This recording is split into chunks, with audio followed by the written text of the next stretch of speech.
Hello everyone, my name is Juan, also known as Juan100, and welcome to another video.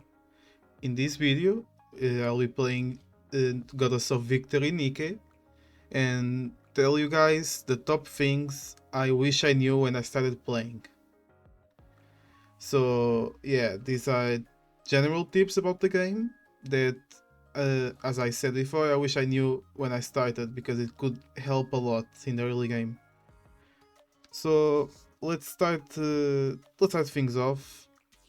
Well, the first tip I wish to tell you guys is something I think I knew before, but I completely forgot afterwards until a friend reminded me. So, in this shop, sometimes the liberation mission asks you to buy two things from the general shop, and some of the prices here are pretty stiff, except for the free one. So, if you buy the free one, once a day, there's always a free refresh. I I played this game basically since release, and I got mind blown some weeks ago when someone told me I could do this. This helps a lot because I remember sometimes when I was poor and to do the mission I needed to grab the free one, and then like this one that costs less was for sale. And when I needed the credits, right now I don't, but when I needed them, this was pretty expensive. So yeah, this can help you guys a lot in the early game, knowing this tip. The next one, let me see. Yeah, the next one I can show you guys is on the special arena. I still haven't done anything. I started playing the game right now for today. On the special arena, for example, I'm not starting any fight, but if you come here and you would see that this team right here isn't very good against the team you're facing, what would you think you could do? You would go change formation, then change the Nikkes individually. But no, you can just like drag the teams. This can save a lot of time knowing that you can just drag the teams on like this. It's pretty simple and pretty quick, and it helps a lot. Just in time management, but it's something. So yeah. Another thing, I would can talk about is, for example, the the train boss. It's pretty annoying, yeah. Uh, I discovered recently that you can just come to the settings if you're playing on the PC version only. Of course, if you're playing on mobile, this won't work. If you come to graphics and change either to full screen or window to 21:9 of aspect ratio, let me change back so it looks better.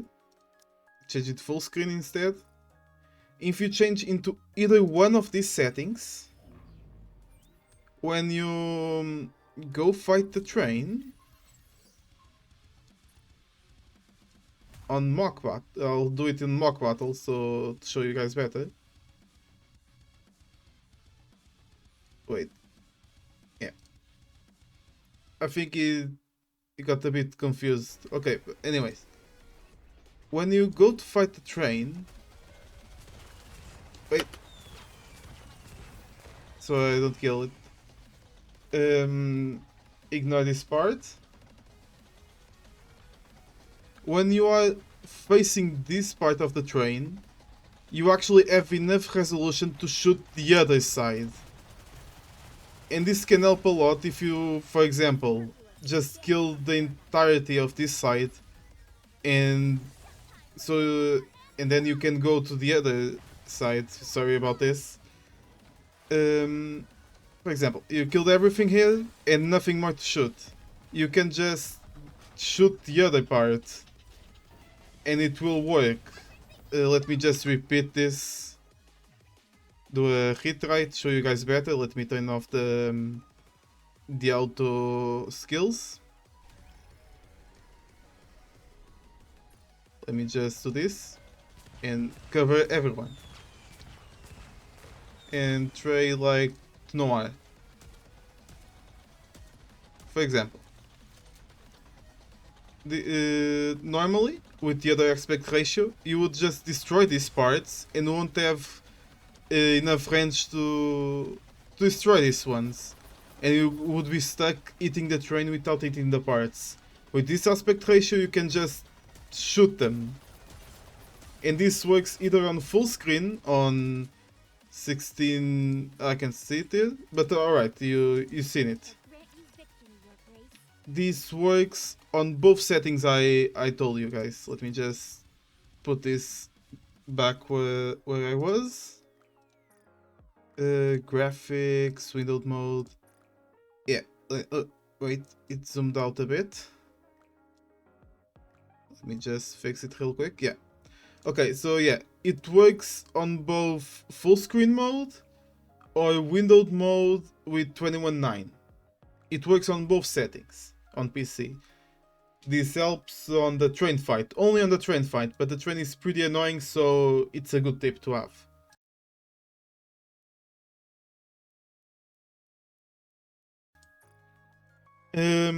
Next tip I would like to tell you guys is... yeah. It's a pretty simple tip. When you get these boxes, don't use them right away. These boxes here with core dust, credits and data. It's a pretty common tip. Just save them for when you need them the most, when you get stuck in the story. Because these cases scale off your outpost level. And you gain outpost level by doing the main story. So the basic tip is just wait it out, don't use any of these boxes, and just use them when you get stuck to level up, and only use what you need to level up. Because right now, where I'm at, already past level 200, of course. In the synchro machine, to level up once more, only one level, it cost me 10,000 core dusts. Just for one level. So yeah, for everyone that's just beginning the game, don't use these cases. It will help you a lot if you don't use and hold on to them until you really need them. When you get stuck on in a boss fight, in a random stage, whatever. Just don't use them right away. I did it and I lost a lot of materials that could have been used now. It gave me a boost in the beginning, but not that much. Yeah, and the only last tip I have that came to my mind while thinking about this video is really when you have liberation, don't rush it. Don't spend crystals on the character. It's really not worth it. Like on this mission, here I did it normal, but on the wipeout 2 times, the first wipeout is free. Let me show you guys. You may know. The first wipeout on the outpost, the first daily is free, but the second one costs 50 gems. You may think 50 gems isn't a lot. I'll just do it. And okay. However, if this mission shows up every time, every day, it will start to accumulate and the cost will be very much. To the point that it's not worth it. If you want to rush the character, it's all your decision, of course. But remember, it's not really worth it. Another thing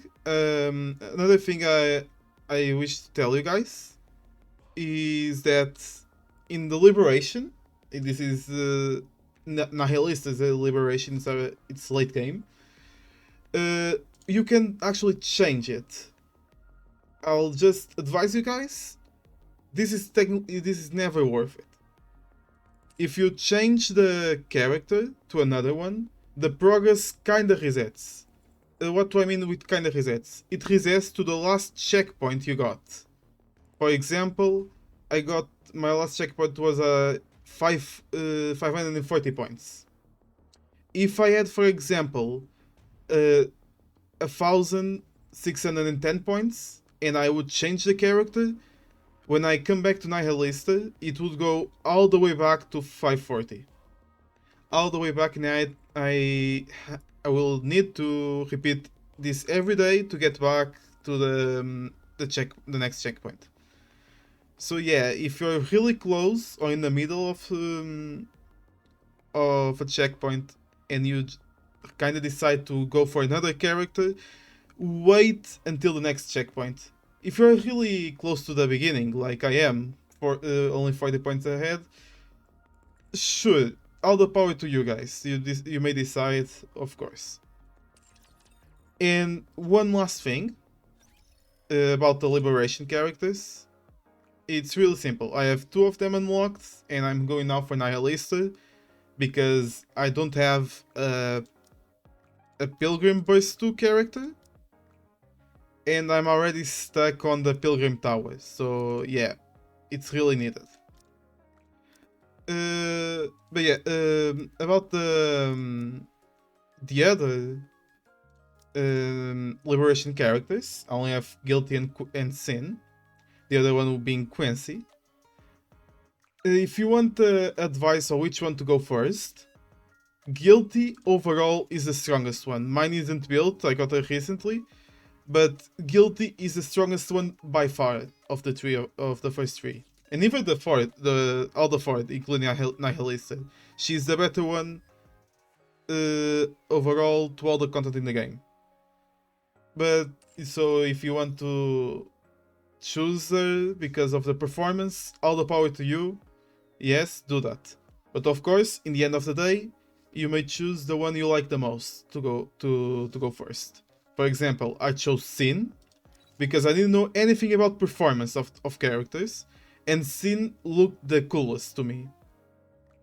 So I chose her to go first, but Guilty is much better. So yeah, that's the tip about it. And that about sums it up. These were all the tips I could come out with for this video. If I remember something, I'll comment and pin it down below. If for some reason I remember something that I didn't speak in this video. And if you guys also know any other tips that could be helpful, just comment it down below. If you found this video helpful, a like and subscribe would be very much appreciated. And also, if you're feeling very generous, you could also follow me on my Twitch channel down below in the description, where I stream almost every day and a variety of gacha games and not the gacha games alike. So yeah, if you enjoyed and want to watch me live, go down there to the Twitch channel. And if you just enjoyed enough to like and subscribe, it would be very much appreciated. If you have any feedback about my type of videos, also comment it down below. Thanks, Mustang. It was very entertainment. So yeah, thank you guys for very much for watching, and see you guys next video. Bye guys. Hello, this is post video Juan, and I'm here because I just remembered 2 more things that can help you guys. It's basically just don't be lazy. Yeah, don't be lazy. Don't be like me and let this accumulate right here. Yeah, I got a lot of them, and I've been trimming them down for some weeks now. These things right here give you gifts for the characters and side stories. Yeah, it's side stories with the characters, and they give you gifts for each character. Yeah.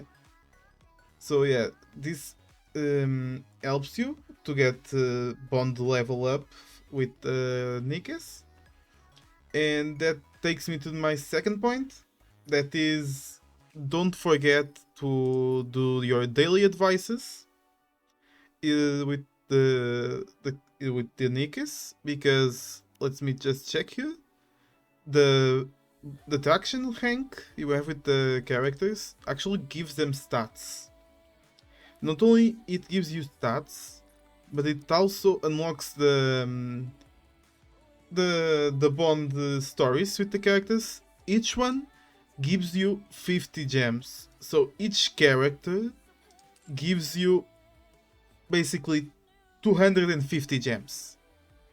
And that's a lot when you take in how many characters the game has. So yeah, do your daily advice, give your gifts to the characters, do those things to help you get the gems and get the stats to the Nikkes you usually use. Yeah, that's the last advice I have for you guys.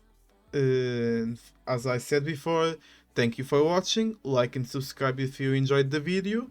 Consider following me on my Twitch channel. And I see you guys on the next video. Bye bye.